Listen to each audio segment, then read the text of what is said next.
live! Welcome to Indy Fanatics review of Mid-Ohio! We're back! Now, sorry we're live streaming, although it might be quite nice for some of you to kind of jump in and talk about the race as we can discuss in chat, rather than just us sometimes.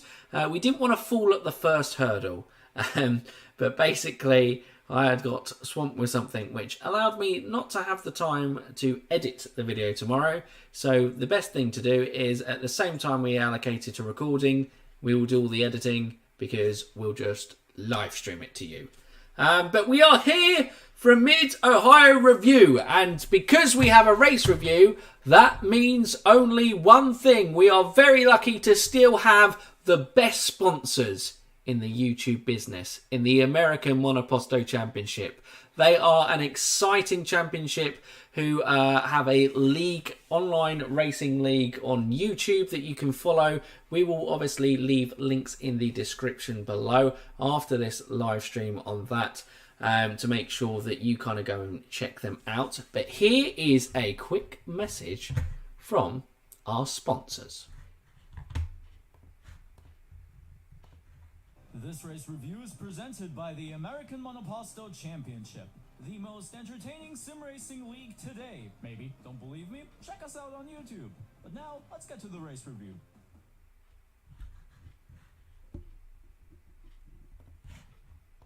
Smooth. Smooth transition. We nailed it. Oh my god. Didn't catch the stream yesterday, but I'm here now. Nice to see you, Nix. Kayla Meadows. Hi, guys. Hi. How are you doing? In between race that happened in Nashville, there is only 1 week off. You're getting sidetracked already. We're still in the intro. Make sure you go show them some love because they have stuck by us, even though we disappeared. But yeah. Very entertaining. We've been bad sponsorees. But you know who are great? The American Monoposto Championship. So go subscribe. Go support those guys because they are awesome. And they are IndyCar fans just like you. And what is not more to love than IndyCar? So we're here for a review. We'll try and catch up with chat as we go along. Obviously, comment as we go, but we'll try and make it like our normal review. I know it's been a very long time, so what a normal review is. But we'll give kind of like a brief overview of where we are in the field. We'll give our winners and losers from the weekend. Probably our driver of the weekend, racer of the weekend. Rookie racer of the weekend. Driver and racer. Racer of the weekend. Driver and racer. The best one of the weekend.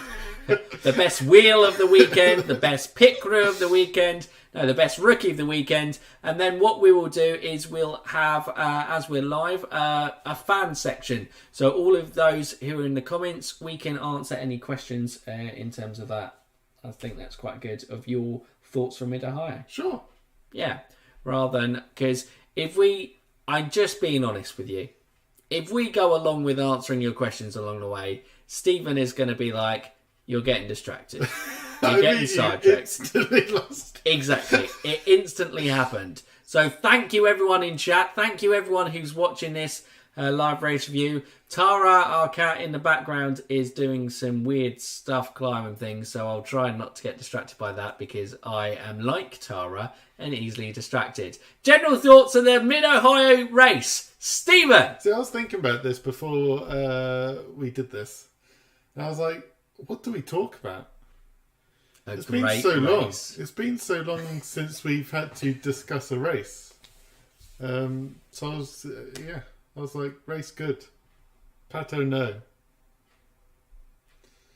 That's my general thoughts. Right, so basically... That's all I could come up with. Since Barber, people are waiting for a race review and you're going to come out with good race, Pato no. Yeah. That's my review of Mid-Ohio. I think for a track that is historically hard to pass on, I'd say historically pass, it had loads of wheel-to-wheel action, great interesting strategy, drama with cautions, drama with teammates, a fantastic drive from the winner of the race, a fantastic drive from another guy on the podium, and heartbreak. Pato Award. Ah, he did it. He brought it up. Pato Award. God. But yeah, in all seriousness, it was a classic.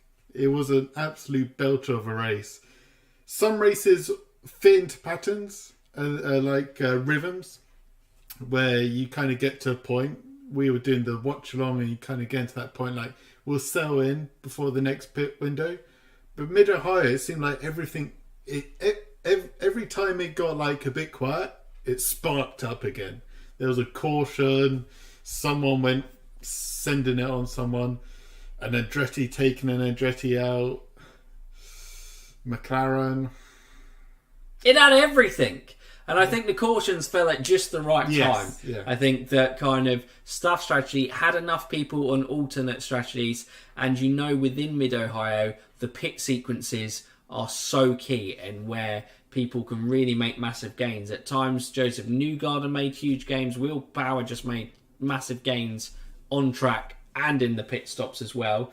And I suppose maybe an interesting one of general thoughts, and we'll get probably more thoughts from the chat when we get round to it, but holding the yellows.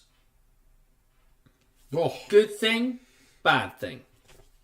Going straight in there. Yeah, I know. Going straight in. Get it out of the way. It's a deep chat. I felt the first one was okay to hold it, I think. The second one, I guess, if you're not putting anyone in danger, if someone has just spun out, stalled it, and it's a matter of safety team go out, restart the car, then there's not too much harm in it. The second one I felt was a bit dodgy because there were cars flying past. Yeah, I'm not too mad about holding the yellows, considering in both situations it wasn't like there was a serious concern for the driver. Yeah. If the car was upside down and they're like, well, let's hold the yellow just so these guys can pit, that would never happen. You'd hope that'd never happen. Well, it was an interesting point made in stream. Do the new line of Indy cars need to come with an anti-stall? Because quite a lot of yellows probably could be halted if anti-stall was as part of the cars. There weren't too many yellows for big crashes, so to say. There were just more cars pulling over and stopping in dangerous positions. But I guess there was a couple of breakdowns as well with Pato and obviously Felix Rosenqvist. I think they set a precedent. Once they did the first one, at least they were consistent to follow through all the way through the race. So it couldn't be argued that the first caution got an unfair advantage. They held the yellows all the way through the race. Yes. It did kind of give a get out of jail card for a few people within, including race winner Scott Mcglotkin, because he would have been affected by, I think, one of the late cautions because it was him and Herta who hadn't pitted. And then Herta still chose not to pit. We'll come on to that. In the winners or losers, I wonder which one he's going to come under. But yeah, I saw there was a comment saying, I think it's unfair. Well, it's such a difficult one. Because obviously Joseph Newgarden pitted early and he would have benefited massively if they didn't hold the caution. But then is it like, well, he's riding his luck anyway for a caution to come out. So is it? It's a tough one. Yeah. Yeah. I don't think there were really any losers to holding the yellow. But, Joseph Newgarden could have probably won the race if that last yellow doesn't get held. So Joseph Newgarden is probably a loser because he would have gained more in the championship because he finished behind championship leader Marcus Ericsson, where he would have finished ahead and gained points. But the thing is, he wasn't like up front. No. He was looking to gain from a lucky caution timing. He gambled, yeah, and he was hoping his gamble would pay off. But that's kind of what happened. So look, I think we'll leave it there. We're gonna, when we get to the live chat section, which is probably going to be quite a fun part of this review because I'm sure we're going to go through theirs. Let's move straight on to the winners and losers. First big winner of the weekend. I was tempted to go with the big man, Will Power. But I'm sure I'll let you do that winner when we come to it. You should basically just announce him as one of the winners. Well, how can Will Power not be one of the winners? So that was obvious. And if you don't think he was one of the winners, who are you? Right, yeah. Got slightly aggressive. Hello, Lucas. Good to see you as well in chat. No, I must stay focused on that. Scott Mcglotkin. Look, I think what we have to say is up until his mechanical failure, and I'm blaming Chris in chat for this one, because he said, I don't pick Pato in fantasy, and, you know, can you see Pato, the only way I can see Pato losing this race really is if he got a mechanical failure. Chris. Naughty. Very bad. But anyway, ever since Pato lost it through that mechanical, his car gave up on him, Scott Mcglotkin drove a really convincing and a really strong drive. And it's a real shame that it hasn't quite clicked consistency. But as a sophomore year goes, and out of the sophomore drivers of Roman Grosjean and Jimmy Johnson, obviously they're all running a full-time season this year, Scott Mcglotkin is clear and above winning that battle for me. Yeah. Well, he was nearly, well, he's on the outskirts of the actual title fight. He's only kind of out of it because he had a few rough races, including the 500. And obviously, if you miss out on the big double points of the 500, you're going to struggle. But he's had a fantastic season. Second driver to get 2 wins. Only behind his teammate, who's got 3. Yep. Him and Penske in general have had a great season. Newgarden will probably not have had as good as what he'd hoped, but arguably two Penske drivers are still in the title fight. Yeah, we'll come on to Newgarden. We will indeed. So, loser, Stephen. Who's your first loser of the weekend? And I think it's maybe a collective. Yeah, I think we have to wrap them all up into one. Just Andretti as a team. Yeah, where do you start? Rossi collided with Devlin and Grosjean. Grosjean collided with Herta. Did Herta crash into anyone?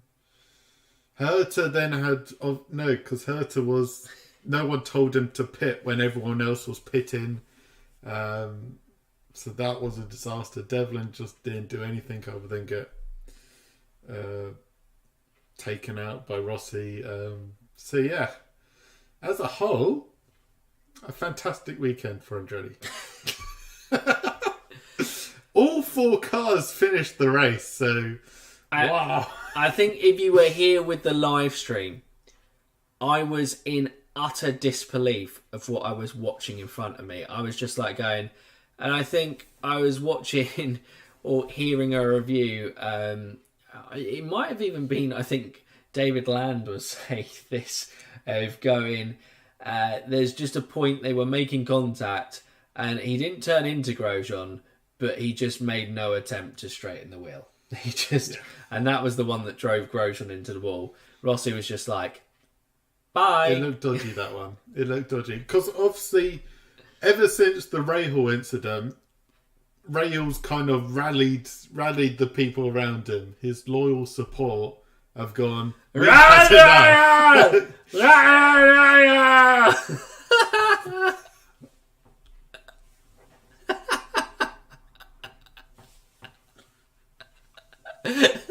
Stephen's broken. I've broken him. That's an inside joke that doesn't really... So when we haven't been able to live stream, it makes no sense to anyone. But I just have like a kind of Graham Rahal and Braveheart crossover in my head. So imagine like Graham Rahal and like Mel Gibson style thing of just when he's on the radio going... "Ah! For some reason, he's lost the ability to enunciate words and to kind of string full sentences together. But that is my kind of caricature of Graham Rahal. So, Andretti, we were making a serious point. Refusing. Yeah, Jacob, I think that's probably the best way to sum up whatever the hell we do. You've missed us, everyone. You've missed us. Sorry, Andretti, yeah. Grosjean, outstayed his welcome. That's probably an interesting one to say. It was what Graham said. Yes, rallied the support. And then we obviously had the news that we haven't covered that Rossi's gone to McLaren. So obviously he doesn't really care. If he punts his own teammate, what's Michael going to do? Fire him. Got a seat, mate. Got a seat. So yeah, I guess there's a bit of a combination of that. And then you had Grosjean's frustration then turned into a bit of a Grosjean moment, punting Herta off the road. In fairness to Grosjean, he did own up to that one. He went, my bad. Yeah. He was like, I just went in hot and I'm Just frustrated. I'm sorry to Colton. He was just frustrated. He was frustrated at that point. But I think, look, they ain't been getting on with each other all season. This has been bubbling over. I think Grosjean has kind of gone balls to the walls this season. I think he felt the love with Dale Coyne. He felt a real popularity. He's got a real kind of, the fans are kind of falling in love with what Grosjean was bringing to the racing series. And that fairy tale has kind of been brought a little bit back more into reality for Grosjean. He's not going to get everything his own way. He isn't the phoenix that is kind of almost bringing a new life to IndyCar, rising through the ashes of Scott Dixon's success. It's my time now, Scott. I will be the new kind of guy dominating here. Someone got the water hose out and flattened that dream. Yep, they certainly did. They certainly did. And they said it's a no-fly zone. So yeah. And all of that aside, you then just have a strategy disaster class with Colton Herta. We didn't have commentary, so we don't fully know what happens. But it looks like they just forgot to tell him to pit. I believe that was the comment in chat. They forgot to tell Colton to pit. I mean, Andretti don't help themselves. I don't know if someone said Colton's eye had been turned by F1. Maybe it's the whole team. Michael Andretti, there's a lot of focus. They put a lot of focus in trying to convince teams to let them enter Formula 1. They want to compete in that championship. But no. I'm not happy about this being an excuse for this one. It's simply, you're at a racetrack, doing race strategy. When a caution's about to be called, you tell your guy to box. You're not got your phone up. Yeah, Dad. F1 teams going, oh crap, strategy, I'm at a race. No, it's no excuse. Whatever's going on in the background, you're there to do a job. Brian Herta used a code word instead of the word pit. If that's true, then that's truly freaking stupid, isn't it? Why would you use a code word? Well, sometimes, obviously, I presume teams can listen into each other's radios. But everyone... Like, it wasn't going to be a strategy masterclass, was it? It was like, cautions come out, Colton and Scott haven't pitted, Colton and Scott should pit. I'm leading the race, Dad! Go, son! But we're going to run out of fuel and you need a pit again. What? What did everyone else do? Everyone pitted.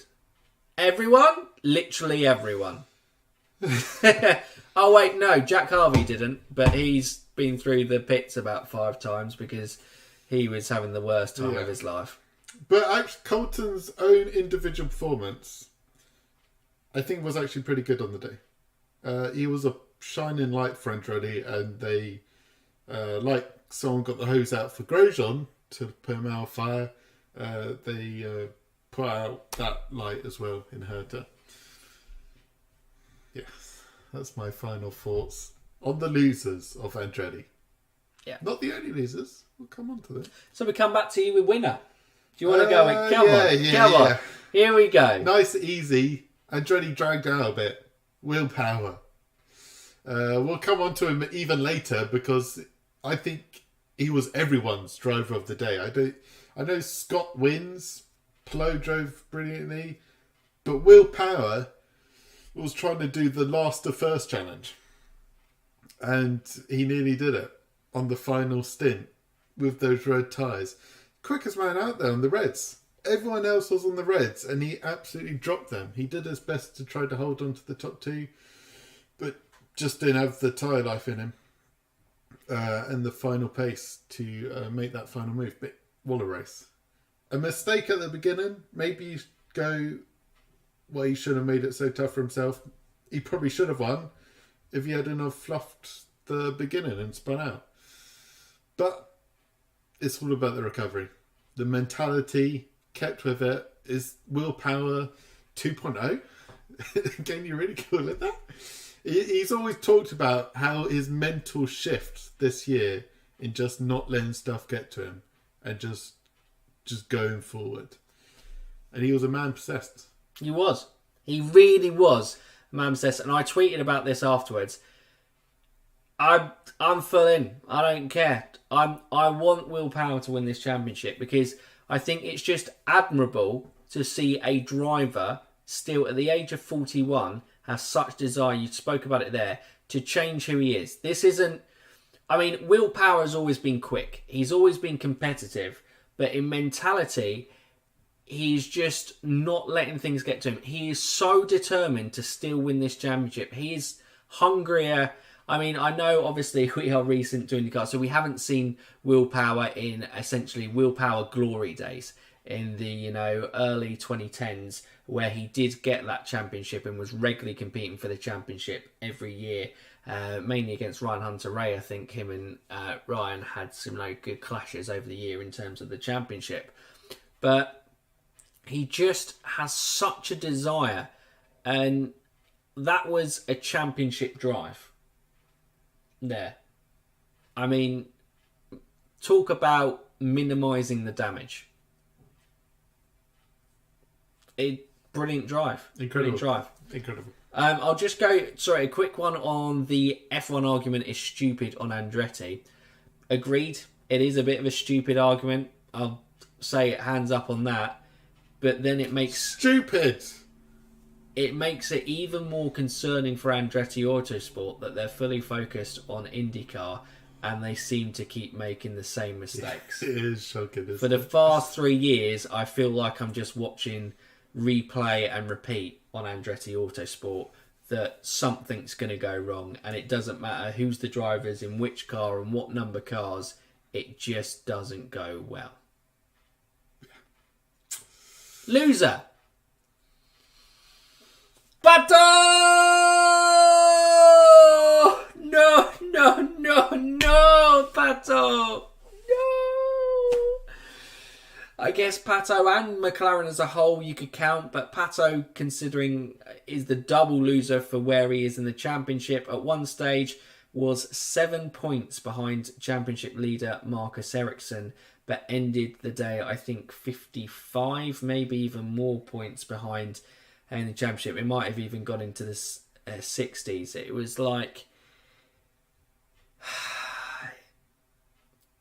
I feel for Pato. If Pato was in a Chip Ganassi or Penske car, I think he easily wins the championship the past 2 years. I think the fact that he consistently puts himself up there for race wins week in, week out on any form of track, he's been incredible. But I feel for him because it's cruel. It's man and machine. And if one fails, it doesn't matter how good the other one is. That's it. So it can be a driver error, can fail the machine if it was quick on the day. Or, if Pato was driving out of his skin, which he was just complete control, dominating the race. Yeah, it was just such a shame for him that the car gave up on him. Stephen, probably, can you find words to put your disappointment out there to the fans? Yeah, it was. To be fair, McLaren, yeah, like you're saying, they're not a team competing for a championship. Unlike Chip Ganassi and whatnot, they just haven't got it together. But in this instance, the Chevy's engines were not doing too good. Well, Will Powers was. But they had a few retirements. They did. So, yeah. It's just the luck of the draw. I think Mark, welcome to chat, but I think Mark actually in the live stream we were saying it was the Chevy engines around the 2,500 mile mark, and this is where the Mid-Ohio, being a physically demanding race on both car and driver, took victims. Yeah. 7 points to like 60 points. That could be championship over because we're running out of races. If Ericsson just keeps finishing, you're not going to close a 60-point gap at this point of the season, really. Yeah. So we've got one more winner, one more loser before we round off going on to our driver of the day, rookie of the day, and then we'll jump into the live chat. So many comments coming in the live chat. It's great to see so many of you here. Maybe we'll make reviews of regular live stream things. You guys, if you are up for it, we'll see how it goes. Just kind of having a proper debrief of it. So, last winner of the weekend, I think it's got to be Marcus Ericsson. I think he maintained championship lead. It wasn't a great qualifying from him, 13th. He navigated himself, kept himself out of trouble, did what he needed to do, and slowly moved up the field. I know with Will Power how he came round, he did actually cut into Marcus Ericsson's lead, but it could easily have been... It wasn't a race that he quite cracked, but he minimised the damage. Yeah. I guess honourable mentions could be a VK. He was right up there. With that awesome double move on Dixon and Newgarden, putting away those IndyCar champions in one corner. I'd go another honourable mention for a winner, Callum Ilott. I know he didn't finish the race, but until his retirement, he was racing really well in the top 10. And he was saying they were also suffering from engine issues.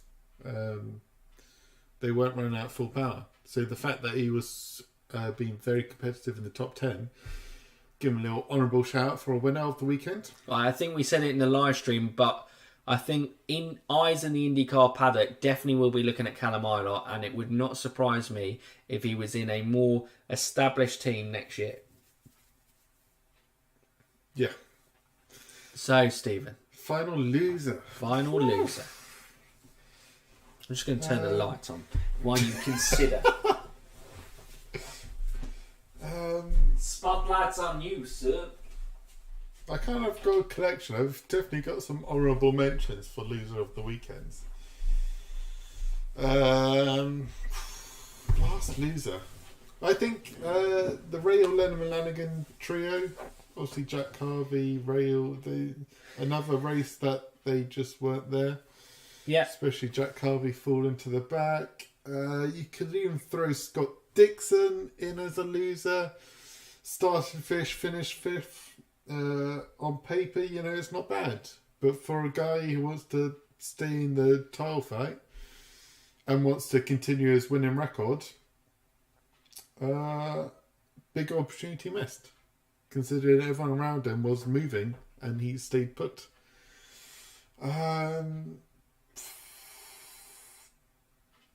Probably though, we did talk about him earlier, and I was saying, maybe he wasn't a loser, but probably Joseph Newgarden. For that holding of the caution, race win, opportunity missed. I'm not sure if Joseph won, would that have put him, I don't know how far behind. He would have been close. He might have even lead. gone. Well, no, I don't think he would have taken the leads, but I think he would have come up to second in the championship. But yeah, okay, he was luck nearly gave him a fantastic opportunity, but the fact that then that was dashed because IndyCar went, nah. Hold the caution! No yellow for you. I think he's probably got to be loser there. Could you imagine, though, Joseph Newgarden, 4-race winner this season and not even leading the championship? It's because the downs in between. Yeah. His season very much reminds me a bit like Pato last year. Yeah. Well, and you could arguably say Joseph Newgarden last year. Yeah. You know, he was so many good positions and then it just didn't quite materialise. And Newgarden, if Newgarden doesn't win the championship this year, it's probably got to be 3 of the best seasons from a driver who hasn't won a championship. Yeah. Like, he's won on every type of track this year.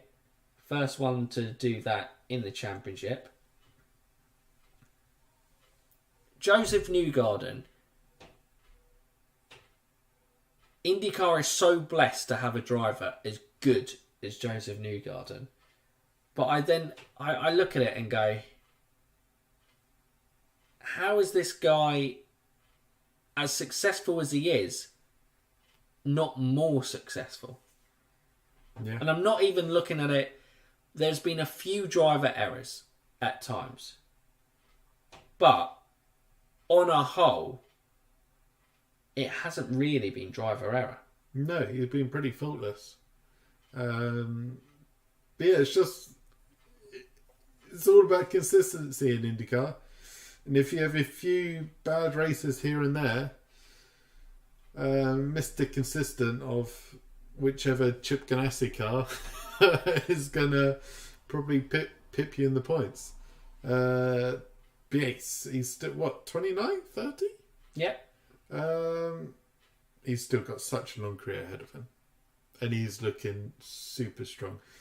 Wouldn't surprise me if he reels in the title contender this year, like he did last year, because last year went on a super charge and ended up being the main title contender. So yeah, it is a bit of a surprise, but his career is still very early. Still, absolutely. Yeah. There's still so much that Joseph Newgarden is yet to achieve in the sport, and it's going to be exciting to see how it all unfolds. But driver of the day, I guess we'll open this up a little bit to the chat as well. I think I've seen a few kind of interesting ones. Ericsson and Newgarden. It looks like Jacob's in there. Great to see you in chat, Jacob, by the way, as well. I already said ours.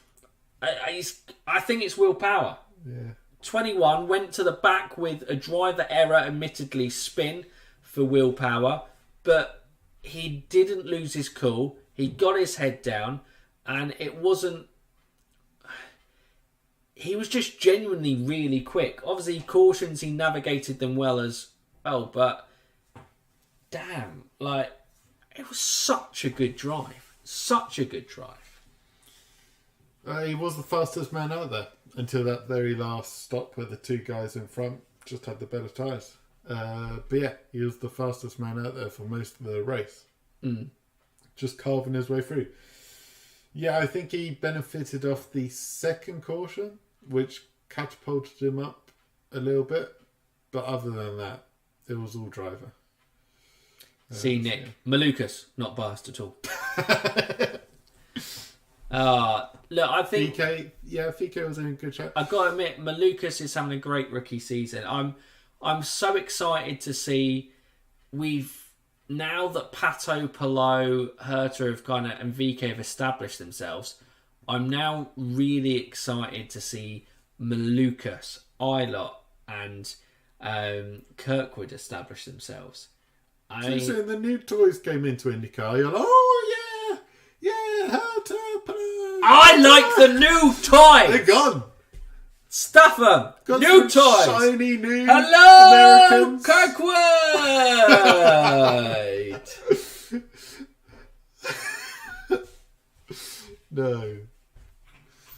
No. It just doesn't have the same ring to it. Move Maluka. I knew in your head the cogs are turning. Like, what name can I make next? I got Wow. Yeah, I don't know. We'll come on to that. Any more it. thoughts on the drivers of the days? Any other shouts? Rossi out there trying to burn bridges this weekend. Potentially. Yeah. I bet he regrets turning down Penske when he did. When did he get given the shot, Penske? I think it was just after his championship in about 2018 time. People can correct me in chat if I'm wrong. But right, driver of the days. It looks like we're up there. It's willpower. If you think otherwise, you're wrong. Job done. Rookie opinions of the race. and opinions until there are opinions, which means they're facts. Rookie of the race.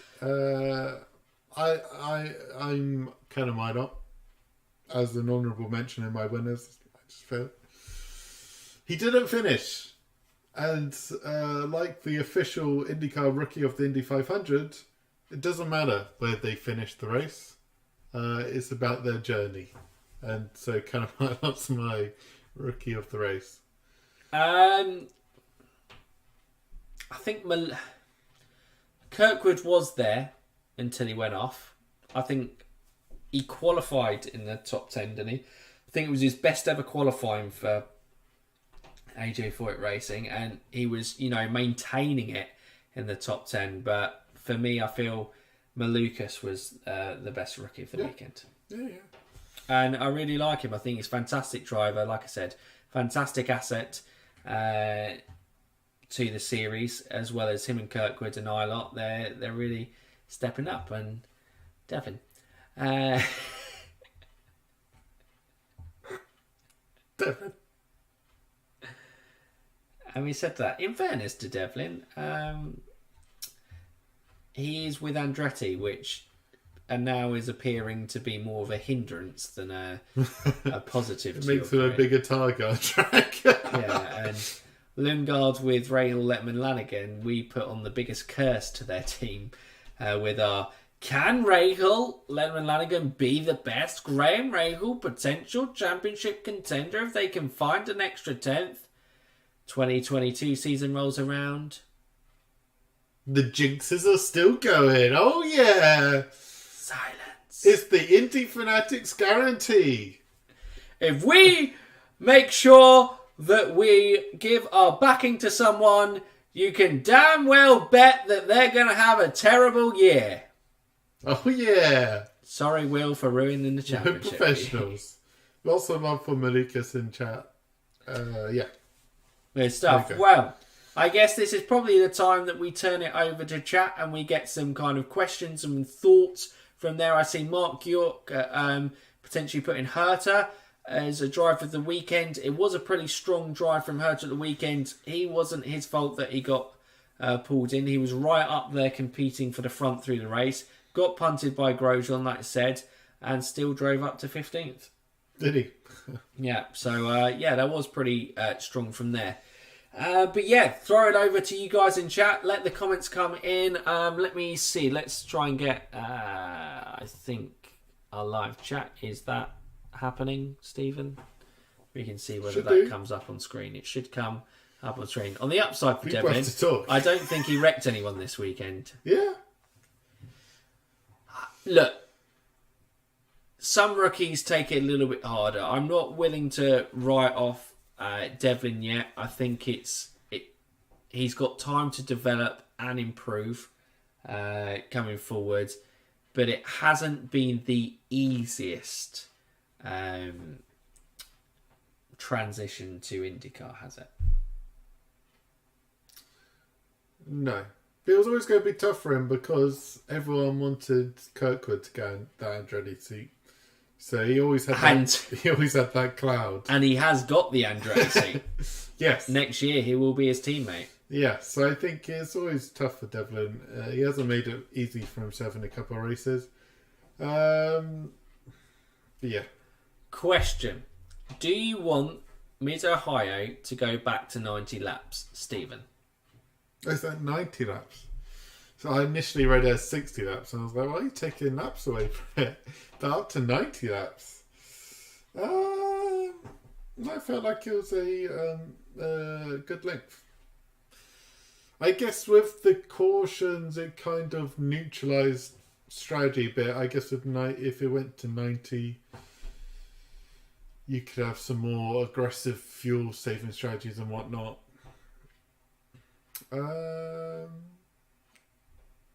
Sure, more laps, more fun. That's a pretty good motto to go by, right? Yeah, I think Nick raises the point perfectly in chat. It's all about making that 3-stop viable. Yeah. At the moment, if you're doing a 3-stop at mid-Ohio on an 80 laps, just those extra 10 laps, it makes it difficult. We were lucky, like you said, the cautions that we had kind of neutralised it, and people were on different strategies, but it essentially... It was the pit stop sequences that really made the difference. After like the second caution, everyone was on the same strategy, other than Colton Herta and Jack Harvey. They were, but there were a couple of laps in between. Like Will Power, actually, I think was on a fairly different strategy. That's what I'm saying. Up to the second caution, when the second caution fell, everyone pitted and won the same thing. It's also weird that the Honda 200 is really the Honda 180. Yeah, I suppose that is true. 2 drivers from other top series, Scotty and Grosjean, one doing well, one struggling. That's an interesting one. I think it's an interesting debate to put on. Grosjean's going to be plenty of contention, I think, for the rest of the season. I don't think Grosjean's struggling. I think Grosjean has showed plenty of pace this year. Arguably at times quicker than his teammates. And looking the best Andretti car within the field at times. But it has definitely not been as smooth sailing. Last year in Dale Coyne, he was the underdog. He wasn't expected to do stuff. So when he delivered, it was lauded and really impressive. And Andretti, although they haven't, for the past couple of seasons and now this season, really challenged for top honours within the sport consistently, the expectation there is they are a big name in the sport and that you're going to have the chance to win races and you're going to have the chance to consistently compete at the top. Grosjean still hasn't won his first race. Scott Mcglotkin now has won 2. Penske have definitely come together and look really strong this year. So that also helps Scott McLaughlin. But I think you see a level-headed approach in Scotty Mac. And you see up and down emotional and arguably more of a style associated with Will Power. Probably in letting his emotions rule his driving before. And Rossi actually as well has been known to have that attributed against him. And I think that Andretti team has become... It's such a horrible word to use because it just gets thrown around all the time. But arguably it's quite a toxic team.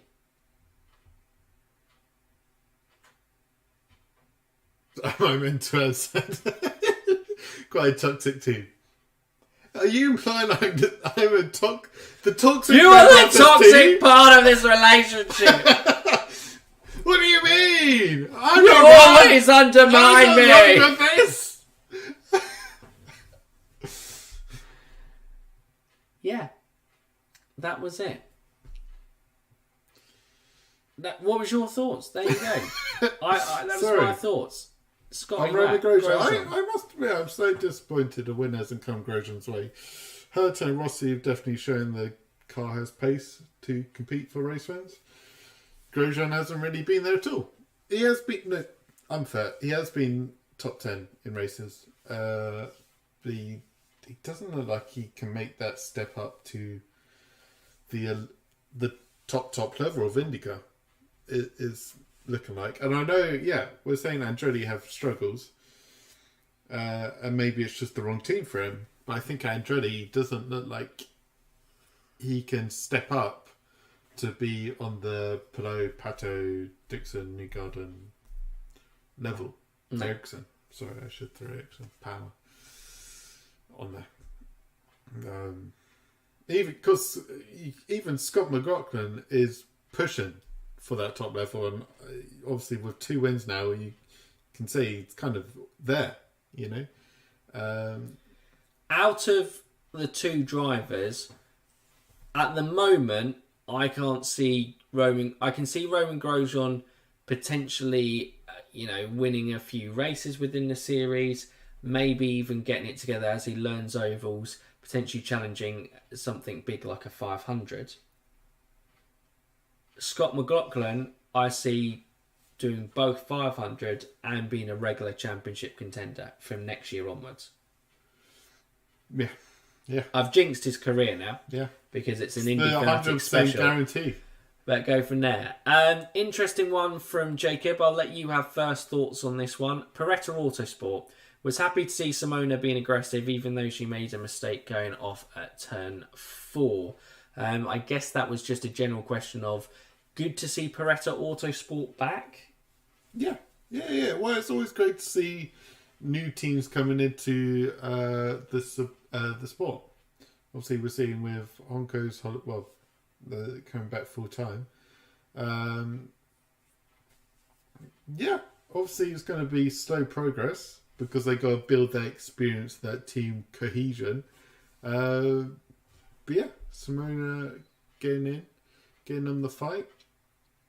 Obviously, you're not going to be competing right at the top, right at the beginning. It takes time. It takes just not one-off show-ins here and there. You just need to slowly build it.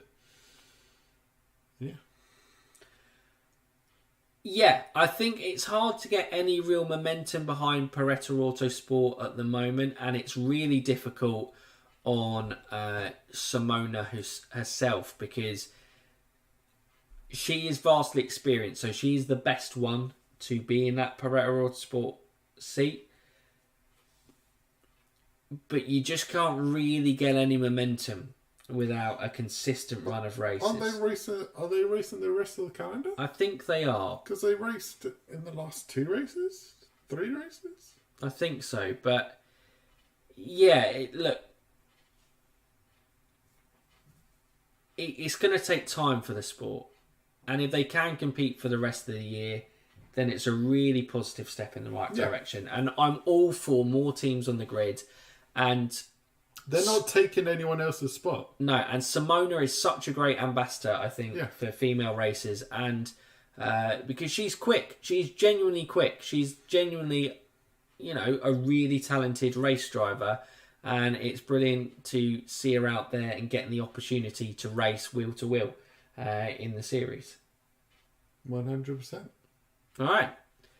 I predicted Grosjean not winning before Mcglotkin at the end of last year due to Andretti being just not good on a fundamental level compared to Penske and Ganassi.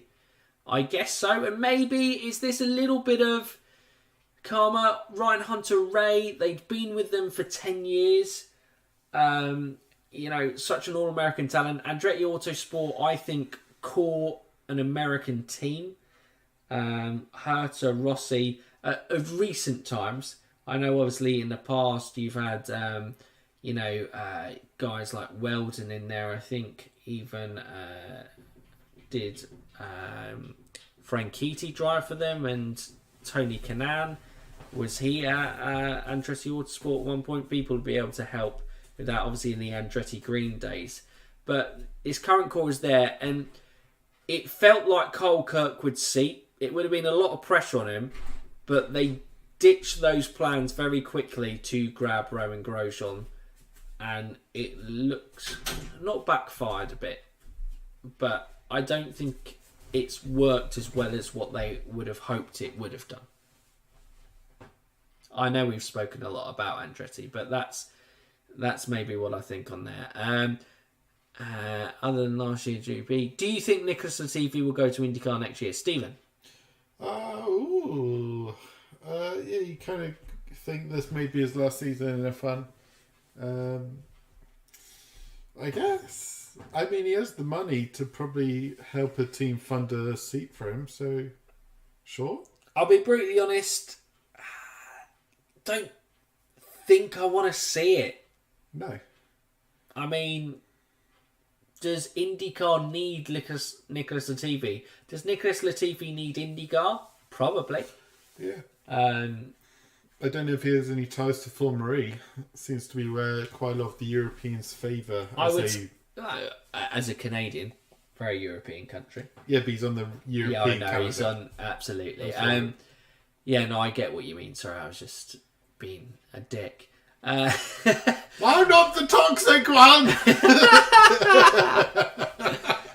But I'm with Scott. I wouldn't want to see that. I think there's plenty of talent. There's plenty of talent stateside and plenty of talent who are loving IndyCar as it was, going through the Road to Indy program and working their way through there to have people coming across from F1 as it currently stands, if that makes sense.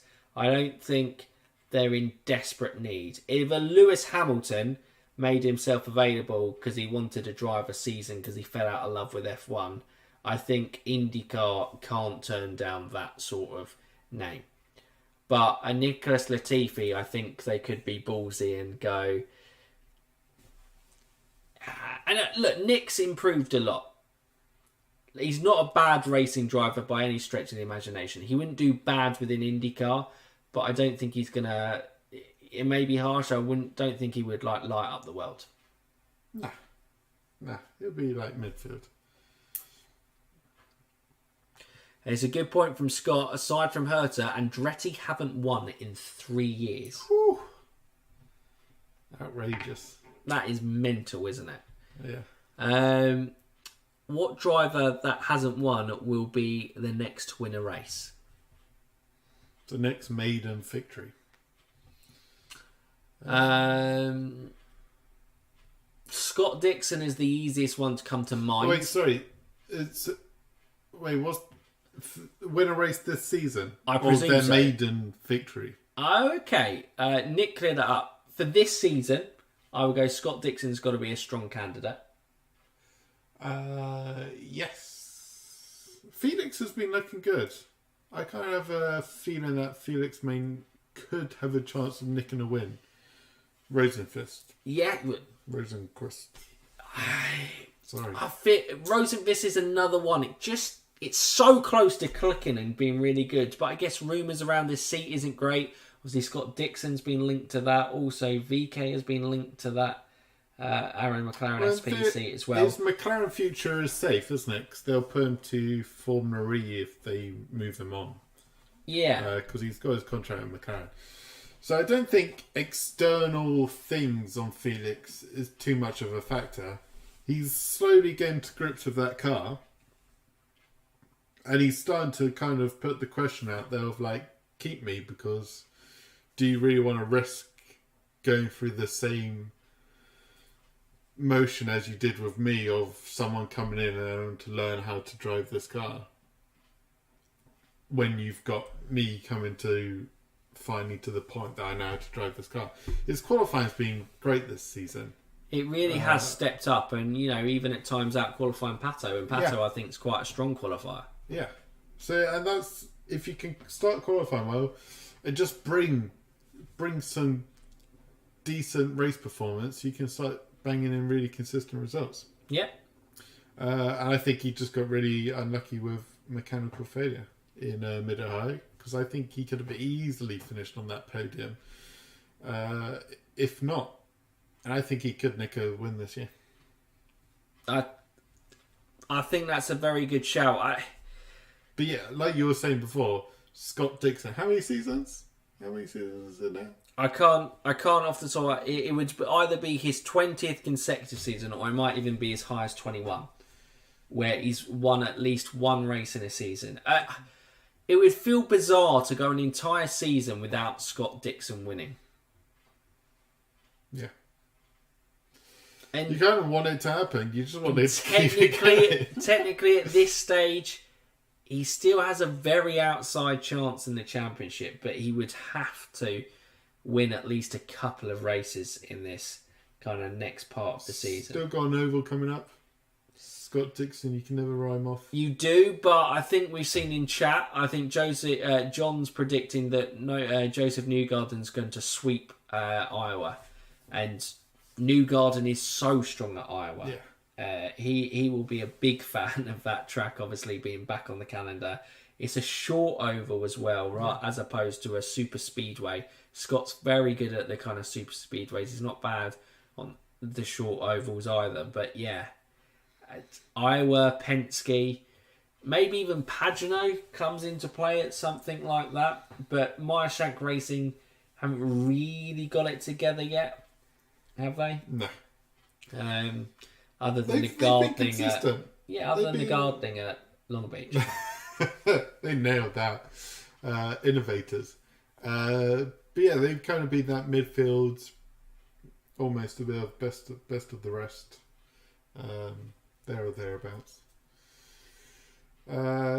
So what our bets are, you're going Scott Dixon, I'm going Felix for victories that haven't won this season. Yeah, that's what we're going to go for. And I think we come to kind of, it looks like we're getting round to the hour mark. So I think we'll maybe do one or two more questions before rounding off the live stream. It's been fantastic doing this live review with you. Please do let us know in the comments if you're here live watching, or in the comments post race. Let us know if you do like these or prefer these live reviews, so you get that kind of interaction with us throughout the live stream. But yeah, I think it's been good fun. Newgarden also runs well in Toronto. I'll tell you what I am, as a note looking forward, I'm really looking forward to Toronto, because as fully invested IndyCar fans, we've never been able to watch a Toronto race live because of COVID. This is the first year we finally get to do it, and I'm really looking forward to seeing how that race unfolds. Oh yeah. Be a new track, new experience for us. Looking forward to it. It's going to be great. It's going to be Indy, which means it's going to be better than everything else. These are my thoughts leading up to it. But we're going to actually do, this is the first race review since Barber? I think so. But what's next week? Is that going to be the first preview since Barber? Did we do a preview for Barber? I don't think we did. I have no idea. I think it's been even longer than that on race previews. Barber last year? Bloody hell, yeah. God, who knows? No, that was season opener. But yeah, we're actually going to do a race preview next week to talk all about Barber. Yeah. Is just looking, what road course in the IndyCar schedule would you go to? Is that, as fans, would we visit track-wise? I think Road America as a road course would be high up there for me. I'd love to go to Road America. I think looks an absolute classic, and I was gutted to miss Road America this year because it's one of my favourite tracks and races to watch. But yeah, it was incredible. I would have hated to miss it. This is why you're the toxic one. Yeah, I think that's the same for me as well. I'd love to go to Road America. Mid-Ohio's up there as well. Barber looks a fantastic facility to visit. Portland looks pretty good. Watching Turn 1 Chaos just traditionally just take everything out and take about 15 to 20 minutes, maybe longer, to figure out who's actually where. Because they never make the first corner without an incident. Laguna Seca and just go by the corkscrew. I mean, I think the honest answer to it is everywhere. But my gut instinct just went Road America. Yeah. So I think that's where we are. I think there's a debate going on with Simona being the best female driver ever in the series. Quite an interesting discussion between Humana Kavula and Scott Miller. But yeah, I'm a big fan of Simona. I think she's a fantastic driver. But I think that pretty much rounds off it for today. It's been fantastic reviewing Mid-Ohio with you. We're back. Indy Fanatics is back and we'll keep going. We will dedicate ourselves, and even if we can't get a recording or if you do prefer the live streams, we will get you a weekly podcast every week where we kind of look after you and keep your IndyCar content loving in a home for IndyCar when you can talk all things. We won't be able to live stream Toronto, but we'll be able to live stream the doubleheader at Iowa, I think. Oh, yeah. Oh, yeah. But if they're new around here or haven't done so already, what can they do, Stephen? They can like, subscribe, and ding that bell. Ding it! So for now, you Indy fans, keep